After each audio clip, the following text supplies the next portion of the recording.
Hello friends, स्वागत है आप सभी का मेरे यूट्यूब चैनल पर। कैसे हैं आप सब लोग। मैं हूं नंदिनी, आ गई हूं एक नए ब्लॉग में आप लोगों के साथ।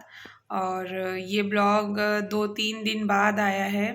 2-3 दिन बाद मैंने शायद लास्ट को थर्सडे को ब्लॉग अपना अपलोड किया था। उसके बाद आज ये ब्लॉग आया है क्योंकि 2-3 दिन से आर्या की, जो मेरी बेटी है आर्या, उसकी तबीयत ठीक नहीं थी और हम लोग बस उसी में बिज़ी थे। डॉक्टर के यहाँ बार बार जाना, चेकअप कराना उसका। तो उसको बहुत ज़्यादा फीवर आ रहा था। खांसी जुकाम कुछ भी नहीं था, बस उसको फीवर था बहुत तेज, 103। एक दिन तो 103.8 हो गया था। तो काफ़ी उसको फीवर आ रहा था दिन में। तो दवा हम लोग दे रहे थे लेकिन दवा से भी उसका कवर नहीं हो रहा था। फिर हम लोग डॉक्टर के यहाँ गए दिखाने। एक दिन तो आदमी वेट करता ही है। फिर जब एक दिन उसका बुखार नहीं सही हुआ तब हम दूसरे दिन उसको डॉक्टर के यहाँ लेके गए। तो डॉक्टर ने सारा, क्योंकि डेंगू वगैरह फैल रहा है, तो डेंगू की और भी ब्लड टेस्ट वगैरह, यूरिन टेस्ट, ये सब लिख दिया करवाने को। तो अभी तो बहुत छोटी है, 3 साल की है, तो ब्लड टेस्ट वगैरह हम लोगों को सुन के अच्छा नहीं लगा कि पता नहीं कैसे ये ब्लड टेस्ट करवाएगी। तो जब हम लोग ब्लड टेस्ट वगैरह करवाने ले गए तो इसको एक एक हाथ इसके पापा ने पकड़ा, फिर मैंने पकड़ा। मैं तो कह रही थी मैं बाहर ही रहूँगी, लेकिन वो बोलने लगे एक लोगों से बनेगा नहीं। फिर दोनों लोगों ने जब पकड़ा तब कैसे करके इसने ब्लड निकलवाया अपना टेस्ट करने के लिए, क्योंकि छोटी है अभी। और बच्चों को तो, जब हम बड़ों को इतना इंजेक्शन से देख के डर लगता है, मुझे भी बहुत लगता है डर, तो फिर वो तो बच्ची ही है। तो फिर जैसे तैसे उसका ब्लड टेस्ट हुआ। हम लोग तो बस भगवान से यही मना रहे थे कि उसका वो डेंगू वगैरह ना निकले, क्योंकि दिमाग में वही था, इतना हाई फीवर था तो डेंगू का ही लग रहा था कि कहीं डेंगू ना हो उसको। बट भगवान की कृपा से डेंगू नहीं निकला। उसकी टीएलसी वगैरह काफ़ी बढ़ी थी और डॉक्टर ने इन्फेक्शन बताया था। तो और बाकी फिर डॉक्टर ने बोला एक्सरे भी करा लो, टीएलसी बढ़ी है चेस्ट का, कहीं चेस्ट में इन्फेक्शन ना हो गया हो। तो हम लोग फिर एक्सरे कराने गए। एक्सरे में भी इसका वही हाल था, रो रही थी। पता तो होता नहीं है बच्चों को कैसे क्या है, वो सोचते हैं कहीं चोट ना लग जाए या इंजेक्शन ना लगा दें, तो वो उसमें भी रो रही थी बहुत ज़्यादा। जैसे तैसे करके खड़े होके नहीं उसने कराया, फिर हम लोगों ने लिटा के उसको पकड़ के 2 बार में हुआ। उसने 2 बार किया, 2 बार में उसका नहीं आया, सही से एक्सरे क्लियर नहीं हुआ। तब फिर तीसरी बार में ज़बरदस्ती जब हम लोगों ने पकड़ा तब उसका जाके कहीं एक्सरे हुआ। तो इस वजह से फिर डॉक्टर को दिखाना, रिपोर्ट दिखाना, ये ब्लड टेस्ट की, एक्सरे की, तो हम लोग का वहीं चक्कर लगता रहा डॉक्टर के यहाँ। और भगवान की कृपा से, आप सबके आशीर्वाद से आज अब आर्या ठीक है। और अब हम लोगों ने उसको स्कूल तो नहीं भेजा है, आज 1-2 दिन रेस्ट कराएंगे।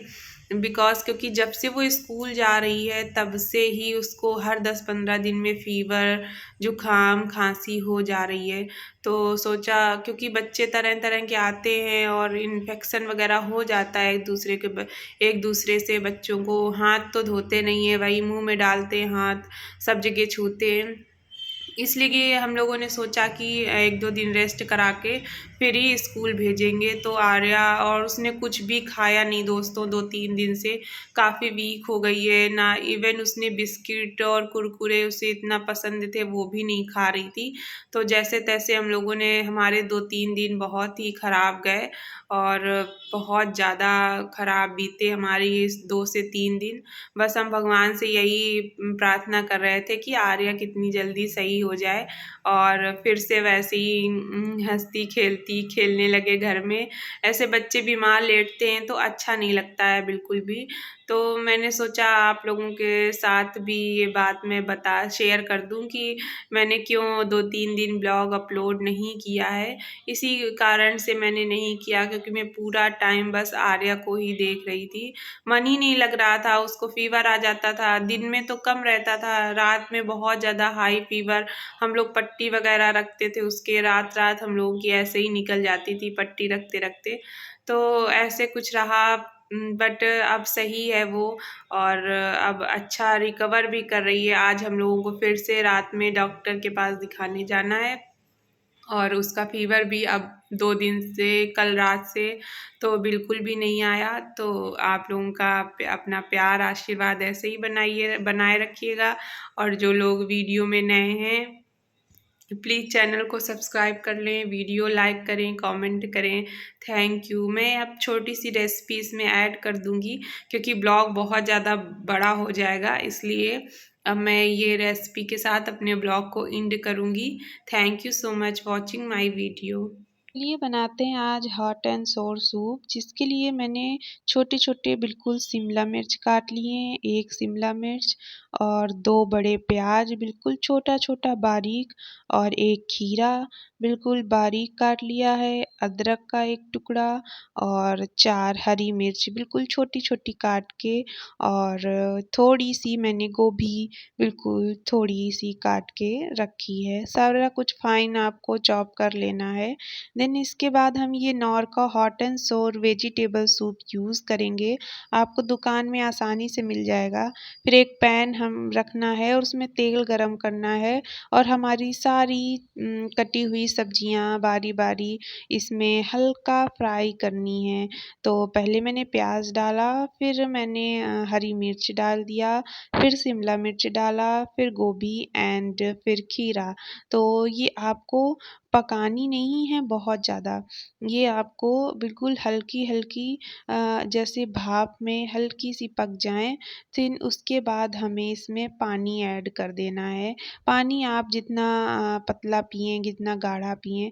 और फिर ये मैंने हॉट एंड सोर सूप का पाउडर ले लिया है, और दोस्तों इसको गर्म पानी से मिलाना है। अगर ठंडे पानी से मिलाएँगे तो इसमें गाँठें पड़ जाती हैं, तो आपको ये गर्म पानी से मिला लेना है इसको आपको।